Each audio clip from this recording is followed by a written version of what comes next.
Cancer ബാധിത കുട്ടികളുടെ സംരക്ഷണം നെഞ്ചോട് ചേർത്ത് ലയൺസ് ക്ലബ്ബ്.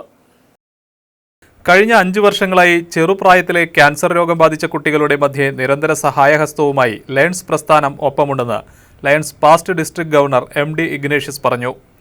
ലയൺസ് ക്ലബ്ബ് ഇന്റർനാഷണലിന്റെ സർവീസ് പ്രൊജക്റ്റായ ചൈൽഡ്ഹുഡ് ക്യാൻസർ പ്രവർത്തനങ്ങളുടെ ഭാഗമായി ക്യാൻസർ രോഗബാധിതരായ കുഞ്ഞുങ്ങൾക്ക് drawing kit, toys, immunity food kit എന്നിവ അടങ്ങിയ ബാഗ് ഓഫ് ജോയ് പ്രോജക്റ്റിന്റെ ഉദ്ഘാടനം റീജിയൻ 9 ലയൺസ് ക്ലബ്ബ് ഹാളിൽ നിർവഹിച്ച് സംസാരിക്കുകയായിരുന്നു അദ്ദേഹം.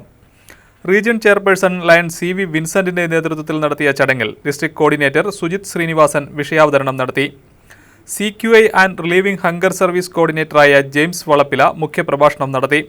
District adviser Denny Kokkan, additional cabinet secretary James T Ancheri, zone ചെയർപേഴ്സൺമാരായ NC സുരേന്ദ്രൻ, ജോസ് പുറത്തൂർ തുടങ്ങിയവർ സംസാരിച്ചു.